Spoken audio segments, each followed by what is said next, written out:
오늘 보실 하나님의 말씀은 사무엘하 5장 6절에서 10절 말씀입니다. 구약 469쪽이나 470쪽 되겠습니다. 왕과 그의 그 아들이 예루살렘으로 가서 그 땅 주민 여부스 사람을 치려하매 그 사람들이 다윗에게 이르되 내가 결코 이리로 들어오지 못하리라. 맹인과 다리 저는 자라도 너를 물리치리라 하니 그들 생각에는 다윗이 이리로 들어오지 못하리라 함이나 다윗이 시온 산성을 빼앗았으니 이는 다윗 성이더라. 그날에 다윗이 이르기를 누구든지 여부스 사람을 치거든 물깃는 대로 올라가서 다윗의 마음에 미워하는 다리 저는 사람과 맹인을 치라 하였으므로 속담이 되어 이르기를 맹인과 다리 저는 사람은 집에 들어오지 못하리라 하더라. 다윗이 그 산성에 살면서 다윗성이라 이름하고 다윗이 밀로에서부터 안으로 성을 둘러 쌓으니라. 만군의 하나님 여호와께서 함께 계시니 다윗이 점점 강성하여 가니라. 이 시간에는 성가대 찬양이 있겠습니다.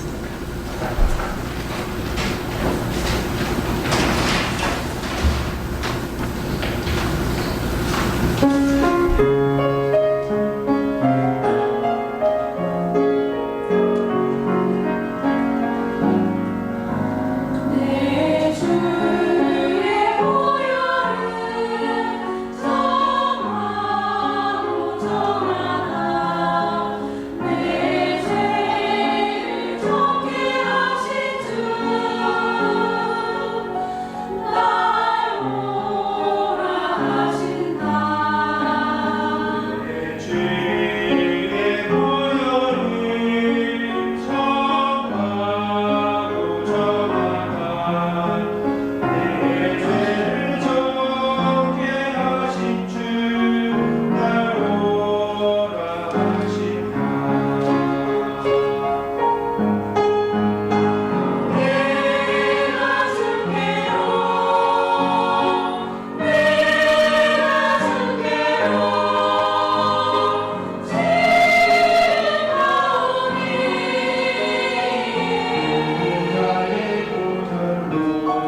싸운 선수들을 이제 방송국에 초청해가지고 대담하는 가운데에 어떤 계기로 우리가 운동을 하게 되었느냐, 또 유명한 어떤 계기로 이렇게 하게 되었느냐, 그런 프로그램을 보면서 우리가 이제 우리 자신을 돌아볼 때가 있습니다. 유명인들이 어떤 그 사람의 삶이 유명해지는 또는 그 업적을 남기게 되는 그런 전환점이 있는데 나의 경우는 어떤가 우리가 돌아보게 되는데요. 운동선수들 특별히 이제 그런 경우들을 많이 봤습니다. 그 사람의 몸이 약해서 어릴 때 부모님이 건강하라고 태권도장을 보냈는데 또는 이제 운동을 시켰는데 오히려 이제 그 열심히 하는 가운데 그걸 통해서 단순히 이제 건강해진 정도가 아니라 이제 세계적인 선수가 되었다는 그런 케이스들도 있고요. 그냥 일반인들 같은 경우에 이제 평범하게 직장을 다녔는데 회사가 어려운 가운데 또는 나이가 찬 가운데에 회사에서 소위 말해서 사직을 본인이 원해서가 아니라 당했는데 더 이상 취직할 때도 마땅치 않고 그래서 이제 갈 데가 없으니까 내가 어쩔 수 없이 사업을 시작했는데 소위 말해서 그것이 이제 대박을 터뜨려서 오히려 잘 되는 그런 케이스도 있습니다. 운동 경기 임하는 선수들 가운데 어떤 선수는 이제 뭐 너무나 산만해가지고 좀 이렇게 차분해지라고 양궁을 시켰는데 거기에 재미를 붙여가지고 뭐 산만해진 게 나아진 게 아니라 뭐 이제 세계적으로 올림픽에 나와서 금메달 따는 선수까지 되는 그런 케이스도 있는데 우리 삶을 돌아보면 마찬가지인 게 하나님께서 내 삶에 고난을 주셨고 역경을 주셨는데 그것이 오히려 내게 하나님 은혜를 체험하고 더 잘 되는 그런 경우도 있기도 합니다. 우리가 그렇지 않다면 사실은 성경을 통해서 그런 사람을 보고 내 삶에 고난이 있을 때 단순히 힘들어 죽겠다가 아니라 오히려 이걸 통해서 하나님께 주시는 은혜가 무엇인지를 살펴야 될 줄로 압니다. 아이들이 자라다 보면 원해서는 아닌데 아이가 큰 병에 걸리는 경우가 있습니다. 부모는 물론 아이가 병에서 벗어나도록 그 질병에 치료받도록 열심히 애를 씁니다. 물론 그 과정은 힘들겠지만 결과적으로 병을 치료받고 난 다음에 또는 그 과정을 넘기고 난 다음에 깨닫게 되는 것은 오히려 그 어려운 과정을 겪음으로 인해 한 단계 더 성숙하게 발전하게 되고 성장하게 된다는 사실입니다. 성경에 우리가 이스라엘의 역사를 통해서 많은 것들을 깨닫게 됩니다. 우리가 구약 성경을 읽다 보면 빼놓을 수 없는 사람 중에 한 명이 다윗이라는 사람입니다. 이스라엘 역사에 다윗을 빼놓고 말할 수 없고요. 이스라엘도 이제 땅을 말하는 가운데 예루살렘을 빼놓고 말할 수가 없습니다. 오늘 본문 말씀 가운데에 이제 다윗이 예루살렘을 빼앗았고 그 성을 7절 말씀에 시온 산성을 빼앗았으니 이는 다윗성이더라 이렇게 말하고 있는데요.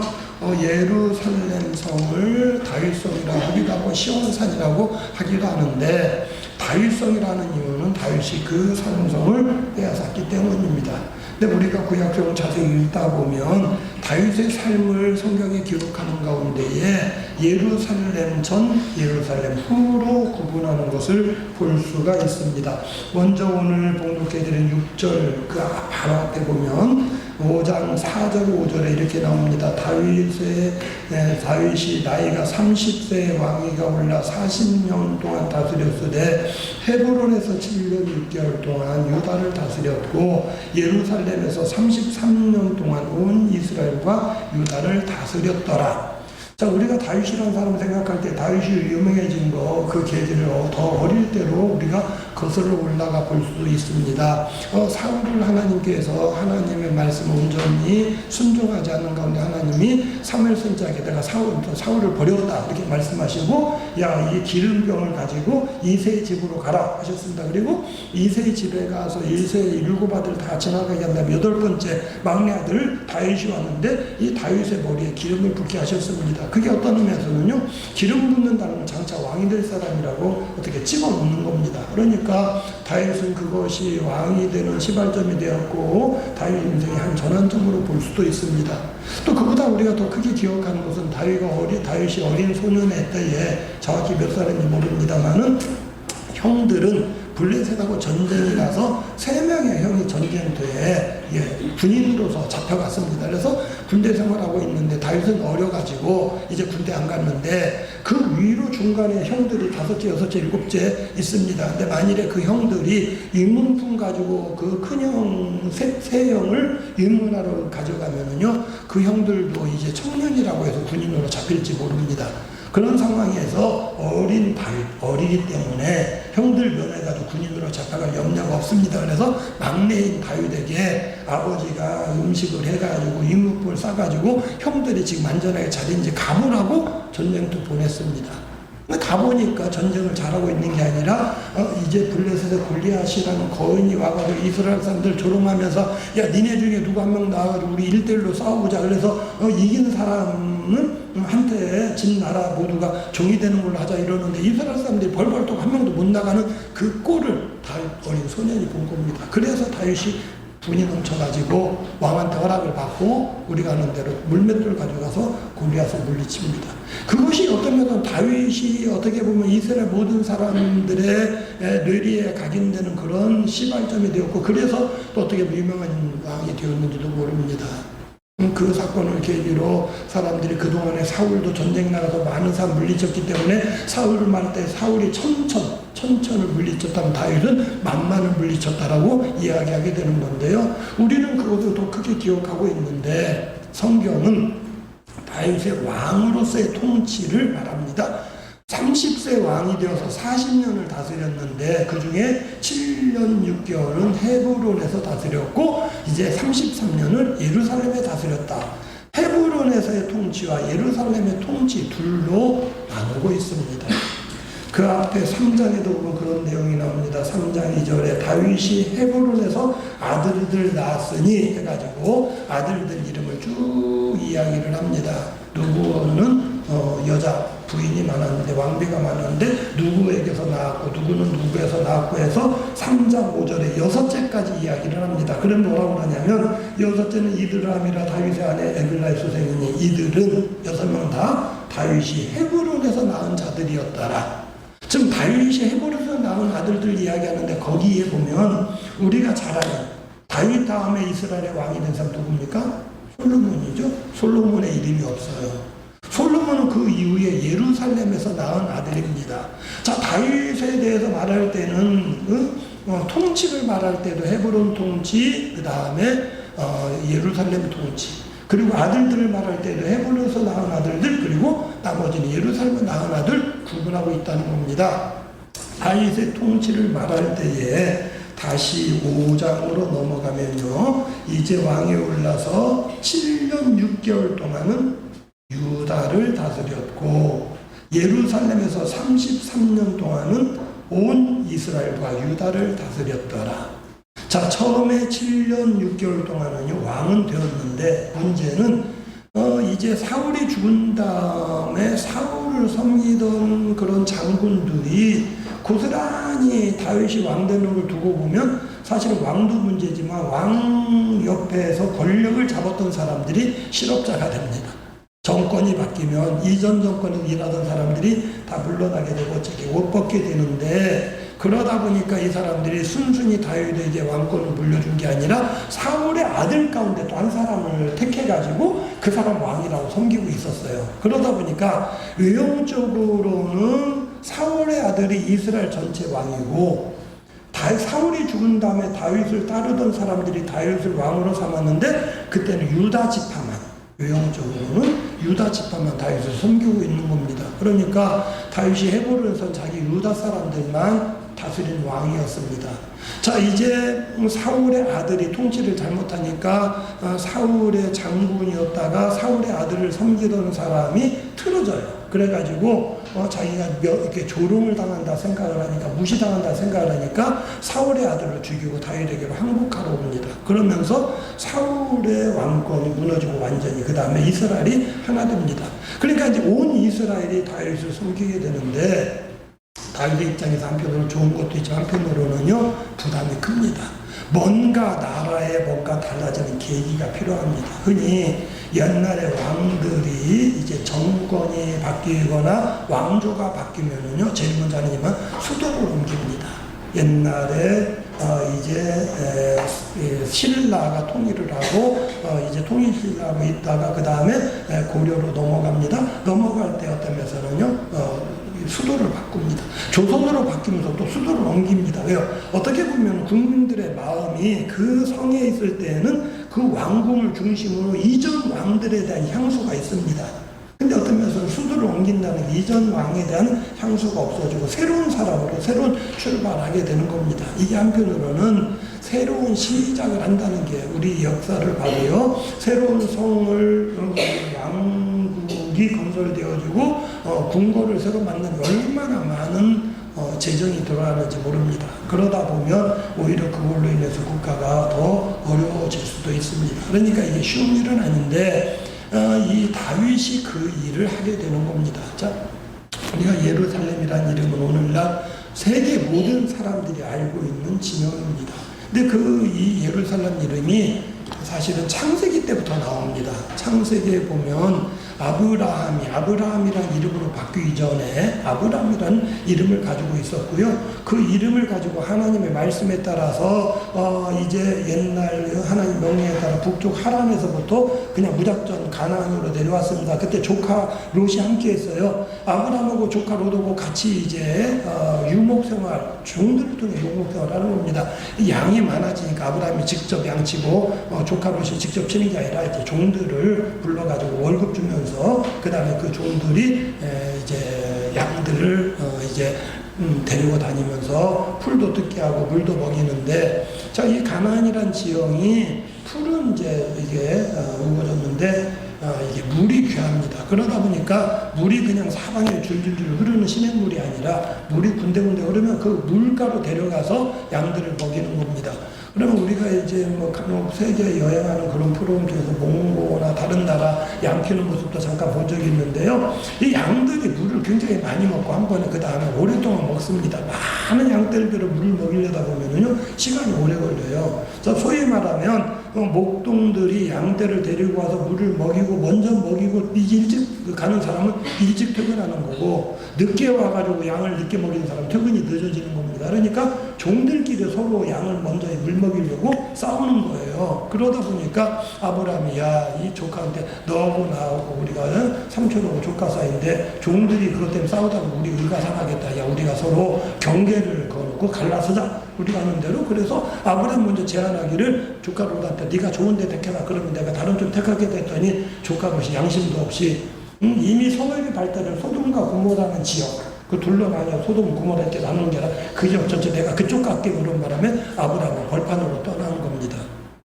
그런데 소돔과 고모라 지역이 어떤 면에서는요, 다른 민족들의 침략을 받아요. 다른 민족들이 와가지고 소돔과 고모라를 치고 그 다음에 재물을 빼앗아가고 사람들을 포로로 잡아가는데 롯이 잡혀간 겁니다. 아브라함 입장에서는요, 자기 조카가 잡혀갔기 때문에 싸울 명분이 생겼어요. 아브라함이 자기의 어떤 종들을 미리 종으로서가 아니라 한편으로 군인으로 훈련시켰습니다. 그래가지고 훈련시킨 318명의 종들, 군인들을 데리고 급히 추격을 해서 도망게 이미 소돔과 고모라를 치고 재물을 빼앗아 가던 그런 군인들을 추격을 해서 그들을 모두 무찌르고 그들을 죽이고 포로로 잡혀간 사람들을 다시 빼앗고 그 다음에 그들이 가져가던 모든 재물들을 다시 가지고 오는 겁니다.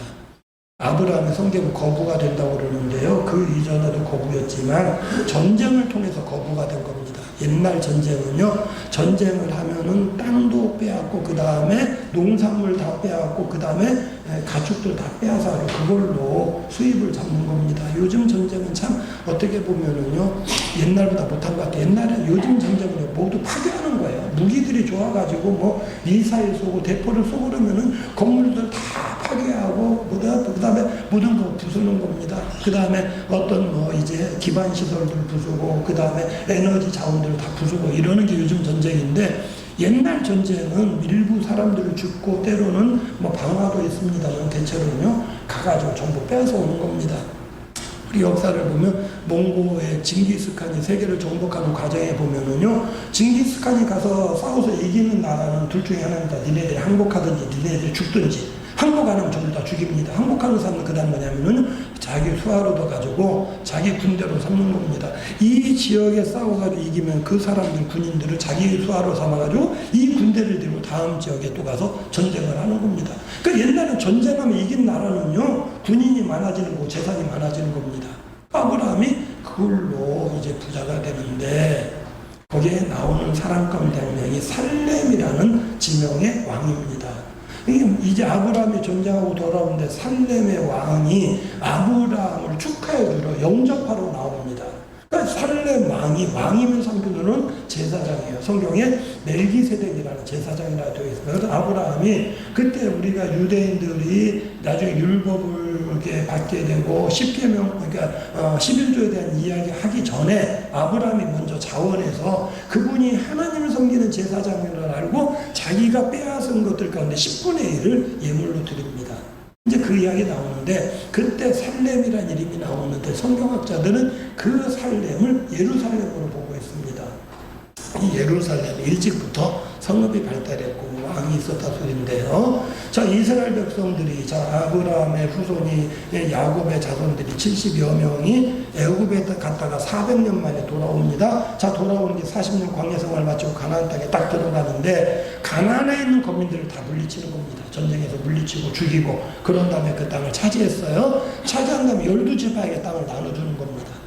나눠주는데 보면은 그 땅에 모든 거민들을 쫓아내는 게 아니라 일부 성읍은 빼앗았는데 일부 성읍은 잔당들이 남아있어요.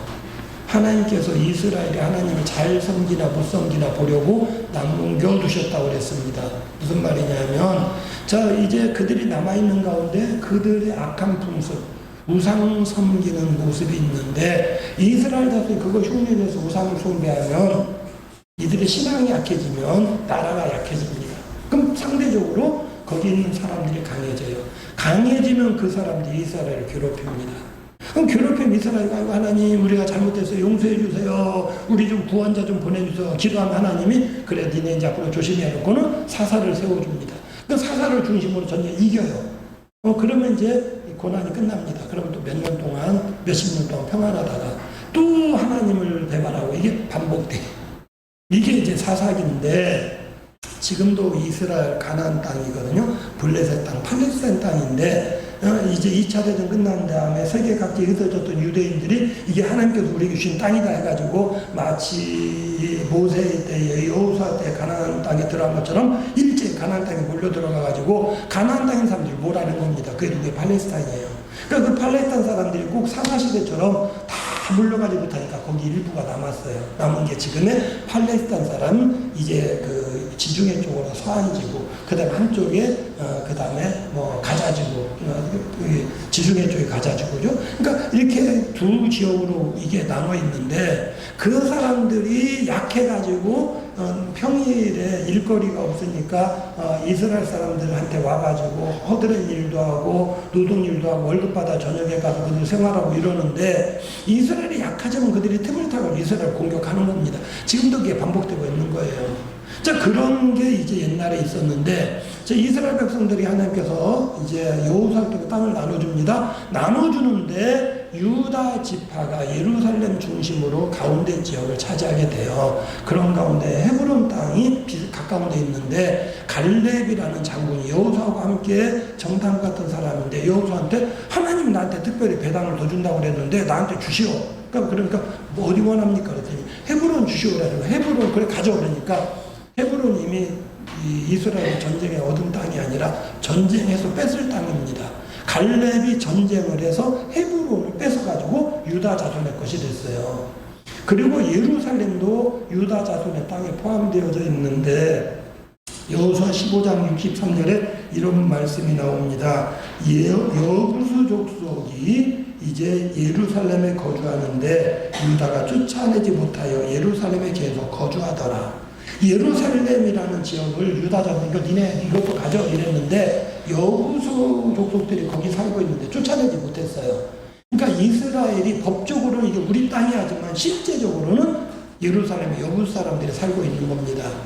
자, 다른 지파들도 땅 나눠주다 보니까 유다 자손이 너무 많이 가졌어요. 근데 보니까 베냐민 자손에 줄 게 없어요. 그러니까 베냐민 자손한테는 유다 자손 주도록 야 니네 너무 많이 쓰고 내놔 가지고 다시 뺏어가지고 베냐민 자손한테 줍니다. 그런데 그냥 유다가 가만히 있는 이유가 뭐냐면 다 뺏은 땅이 아니라 이거는 니네가 싸워서 가져 이런 땅이니까 그냥 다시 돌려줘 해도 아무 소리 안 합니다. 근데 거기에 포함된 게 예루살렘입니다. 여호수아 18장 28절에 보면 이제 예루살렘은 베냐민 자손이 받은 기업이었더라. 그러니까 예루살렘이 아직 뺏지도 못한 상태에서 유다한테 갔다가 베냐민한테 간 겁니다. 그리고 요즘 새벽기도에 사사기 말씀 보고 있는데요. 사사기 1장 21절에 똑같은 말씀이 나오는데 예루살렘에 거주하는 여부수 족속들을 이스라엘이 쫓아내지 못하였으니 여부수 족속이 이스라엘 가운데 거주하더라 이렇게 나와 있어요. 근데 사사기 시작할 때 여부수 족속 쫓아내지 못했는데 그들이 여전히 누구 때까지요? 다윗 때까지 여부수 사람들이 살고 있었고 예루살렘 거로 삼지 못했다는 겁니다. 오늘 말씀 간략히 세 가지로 말씀드리려 합니다. 다윗이 점점 강성해진 시점이 언제냐? 예루살렘 빼앗은 다음입니다. 그 시점을 찾는 데서 중요한 건 첫째는요. 이게 내 할 일이라는 걸 깨닫는 겁니다. 자, 어떤 우리가 무슨 일을 할 때에 그 일을 해서 성공한 사람은 뭐냐면요. 이게 내 일이라고 깨달은 겁니다. 이번에 사격에 16살 소녀가 어떤 면에서는 금메달 땄어요. 사격한 지 3년 만이라고 그러는데 친구가 야 우리 사격장 한번 가보자 해서 놀러 가서 한번 해봤는데 너무 재밌더라는 겁니다. 그러니까 재미가 있으니까 이건 내 일이라고 깨달은 거예요. 우연히 내가 뭘 한번 접해봤는데 우연히 이걸 해봤는데 내가 친구 따라 해봤는데 내가 이거 나가봤는데 그러니까 남들이 볼 때는 우연인지 모릅니다만요. 사실은 그 사람이 해야 할 일입니다.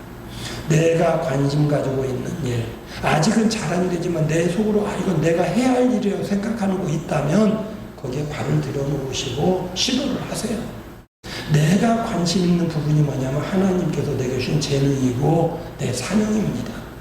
이스라엘 백성들 하나님께서 예루살렘 땅을 주셨어요. 그리고 이게 유다 자손의 겁니다. 베냐민한테 줬는데 사울이 왕이었는데 사울은 자기가 베냐민 지파 사람인데도 이게 내 거라 생각을 아니하고 이걸 가지고 생각을 안 한 겁니다.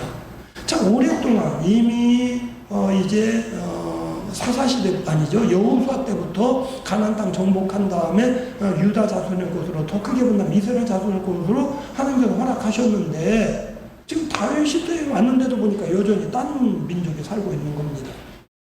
다윗은 이게 자기의 사명인 줄 깨달은 겁니다. 이거 내가 해야겠구나라고 생각을 한 겁니다. 두 번째는 우리가 내 것이라 생각하고 내 사명이라 생각하는데 난관이 있어요. 어려움이 있는 겁니다. 자, 예루살렘이 나중에는 오늘날까지도 이스라엘의 대표적인 성읍인데 쉽게 차지하지 못한 이유가 어디 있습니까? 6절 말씀이 재밌는 말씀이 나오는데 예루살렘을 치려고 합니다. 다윗이 다윗입니다. 그의 부하들이 예루살렘에 가서 그 땅 주민 여부수 사람을 치려할 때 그 사람들 여부수 사람들이 뭐라고 그러냐면 다윗에게 이르되 내가 결코 이리 들어오지 못하리라. 맹인과 다리 저는 자라도 너를 물리치리라.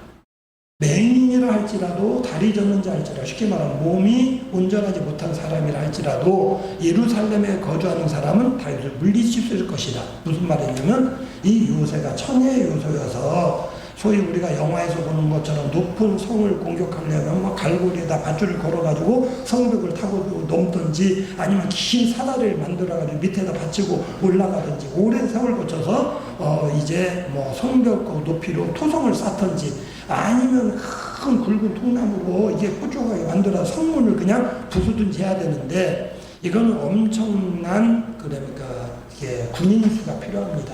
엄청난 희생이 뒤따르는 겁니다. 그리고 지형이 맞아야 됩니다. 그런데 예루살렘은 그렇게도 공격할 수 있는 그런 땅이 아니에요. 그러니까 여부수 사람들이 아예 그냥 느긋하게 있는 거. 야, 아무리 용맹한 사람이 와도 우리는 그냥 눈먼 사람이라도 눈 감고라도 니네가 밑으로 올라오려면 돌멩이 적당히 떨어뜨려도 물리칠 수 있을 것이고 소경이 막는데도 너희들 정도는 막을 수 있다라고 큰 소리를 치고 있는 겁니다. 그 말은 그만큼 정복하기 어려운 성이라는 이야기입니다. 그렇기 때문에 여태까지 그대로 있었다는 이야기입니다.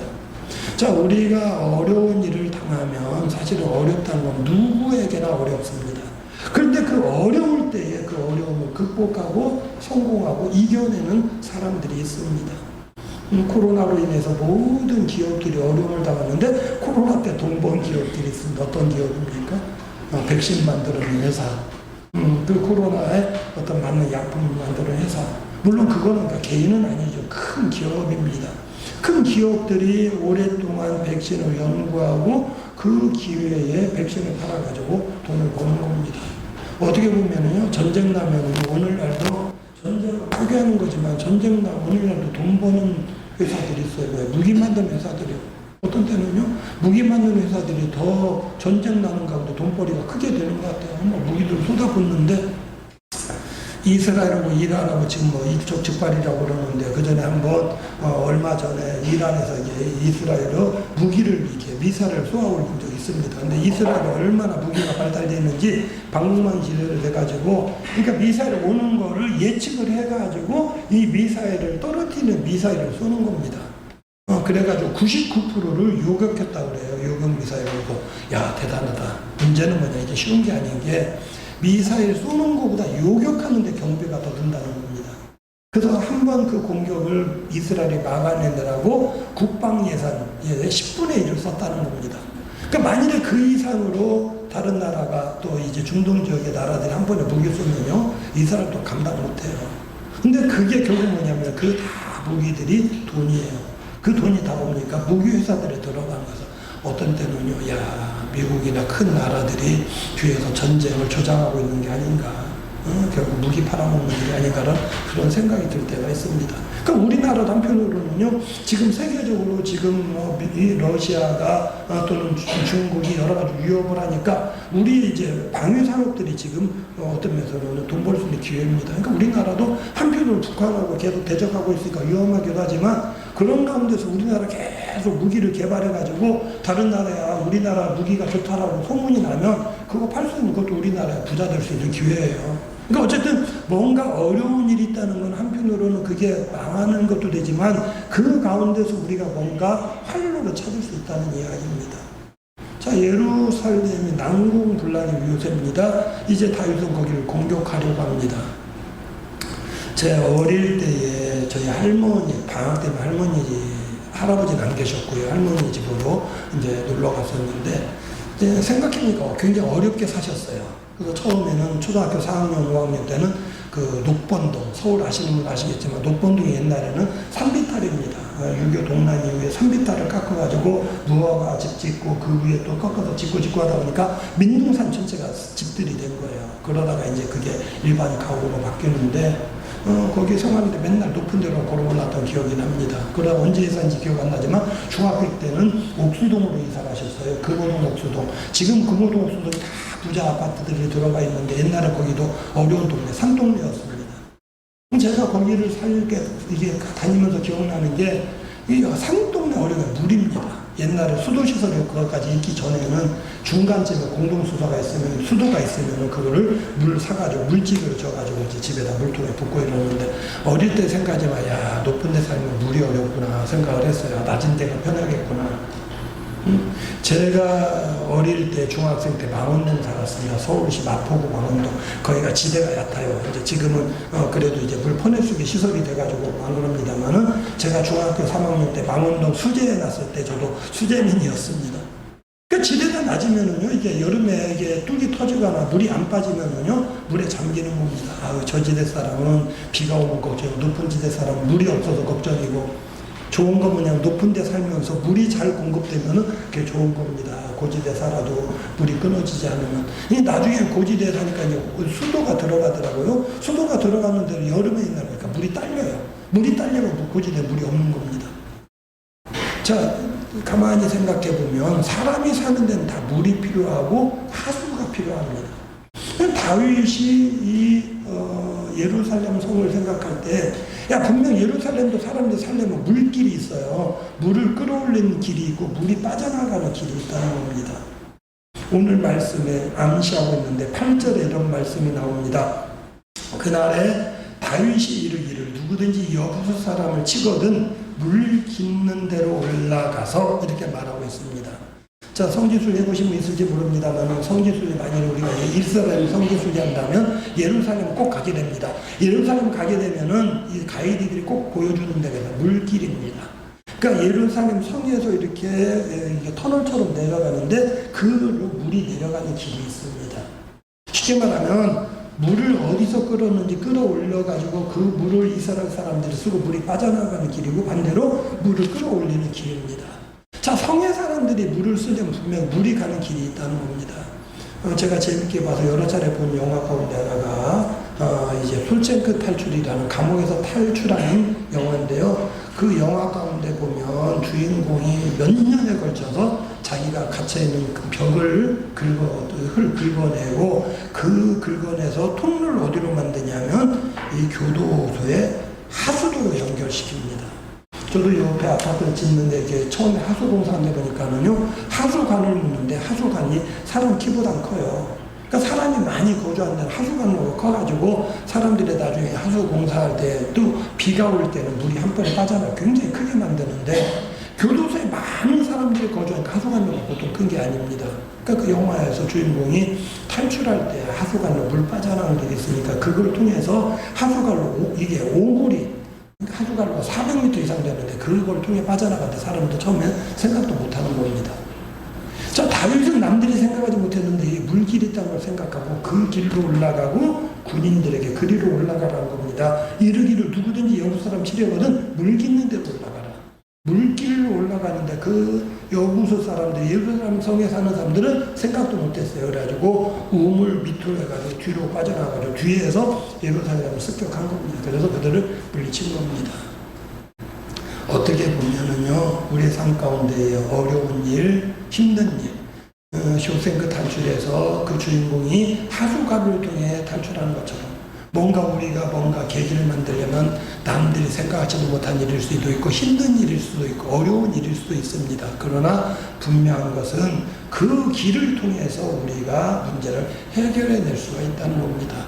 때로는 사람들이 그렇기 때문에 이렇게 하면 될 텐데 라고 생각하면서도 어려운 길이기에 힘든 길이기에 어떻게 보면 그거나 너무나 힘들기에 미리 포기하는지도 모릅니다.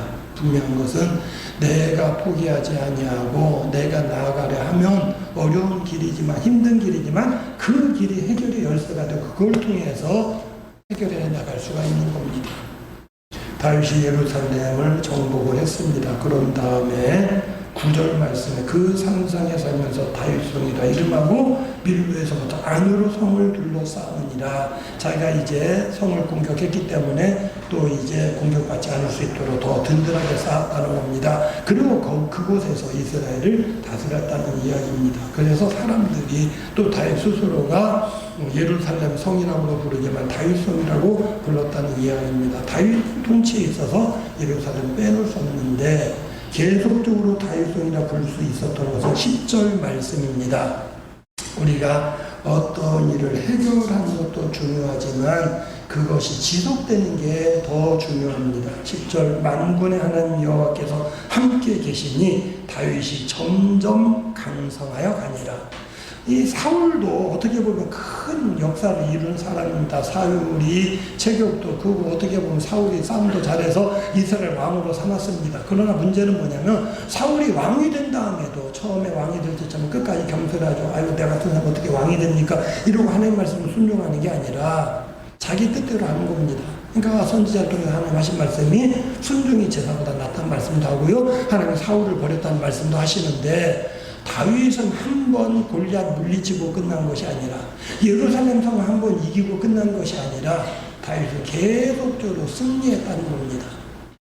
다윗이 점점 강성하여 가니라. 그 시점을 왕으로서 본다면 예루살렘 성을 이제 정복한 다음인데 그 다음에 하나님의 역사가 끝난 것이 아니라 10절에 보여주고 있는 것처럼 만군의 하나님 여호와께서 함께 계시니라고 말씀하고 있습니다.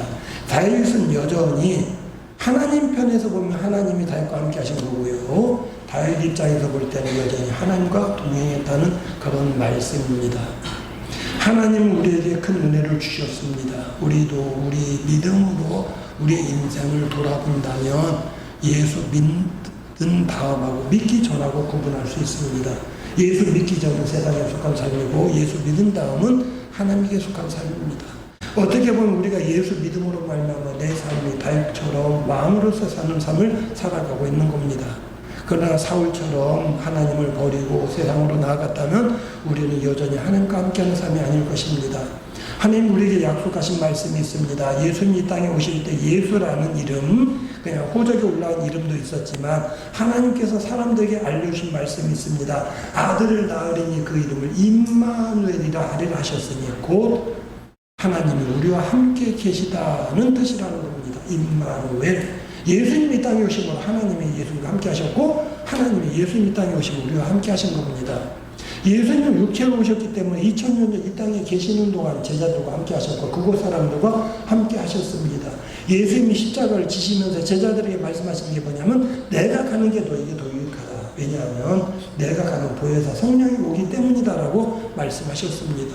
예수님 부활하시고 승천하셨습니다. 그리고 성령이 오셨습니다. 성령은 예수님처럼 육체가 아닙니다. 영이십니다. 영이시기에 어느 곳에서나 계시고 언제나 계십니다. 성령은 미국에도 계시고 지금 이 자리에도 계시고 다른 곳에서 예배드리는 성도들과도 함께 하십니다. 오늘만 계시는 게 아니라 내가 나가서 내일 사회에서 활동할 때 나와 또 함께 하십니다. 예수님이 부활 승천하실 때 제자들에게 말씀하셨습니다. 볼지어다 내가 세상 끝날까지 너희와 함께 있을 것이다. 성령을 통해서 우리와 함께 하십니다. 우리의 삶에 있어서 신앙적으로는 예수 믿는 것과 믿지 않는 것으로 우리의 삶을 구분해 볼 수가 있습니다. 그러나 또 개인적으로 사업을 하는 사람들이거나 또 내 삶에 다른 것들이 있어서 어떤 전환점이 있거나 또는 뭔가의 계기가 있을 줄로 압니다. 중요한 것은 내가 지금 겪는 일이, 내가 지금 당하는 일이 어려운 일이다, 힘든 일이라 여기신다면 그것 때문에 낙심하는 자로서가 아니라 다윗처럼 예루살렘 성을 앞에 두고 있다고 생각하시기 바랍니다. 거대한 성입니다. 그러나 분명히 내가 정복해야 할 성입니다. 이 성이 난공불락의 요새처럼 보이지만 분명 뚫고 들어갈 곳이 있습니다. 내가 파고들 곳이 있습니다. 우리는 하나님 의지하는 겁니다. 하나님 내가 예루살렘을 정복하기 원합니다. 예루살렘을 정복할 수 있는 지혜 주시기 원합니다. 하나님 함께 하십니다. 우리 중요한 것은 내가 먼 일을 이루어 나가는 과정에 있어서 그때만이 아니라 계속 하나님과 동행하는 겁니다. 하나님이 나와 함께 하시면 우리는 점점 강해지는 겁니다. 세상적으로 우리가 인정하는 게 있습니다. 우리의 육신은 날로 약해집니다. 육신은 점점 약해질 수밖에 없습니다. 그러나 성경이 약속한 게 뭡니까? 우리의 육은 날로 쇠약하나 우리의 영은 날로 강하도다. 약속의 말씀입니다. 우리의 영이 육체를 지배합니다. 육체는 약해질 수밖에 없지만 우리의 영이 점점 강해지기 때문에 다윗에게 붙여진 말씀처럼 다윗이 점점 강성에 갔다는 이 말씀, 만군의 여호와께서 함께 계시니라는 전제가 붙어 있습니다. 똑같습니다. 만군의 하나님 우리 함께 계시기 때문에 우리는 점점 강성해 가는 것입니다. 육신이 약해진다고 낙심하지 마시고 내 삶에 어려운 문제가 놓여있다고 두려워하지 마시고 만군의 하나님이 나와 함께 하시는 나는 점점 강성해 간다는 믿음으로 날마다 나아가시는 우리 성도님들이 되시기를 주님의 이름으로 부탁을 드립니다. 오늘도 상하는 마음으로 주님 앞에 나오게 하시고 주님 말씀 귀 기울여 듣게 하시니 감사함을 드립니다. 다윗처럼 우리 앞에 어려움이 닥칠 때에 두려워 주저하거나 물러서는 자가 아니라 그 어려움을 극복하며 이겨내는 자들이 되게 하시고 하나님이 함께 하심으로 점점 강성해 가는 우리 모든 성도들 되게 하여 주시옵소서. 예수님의 이름으로 기도드려옵나이다.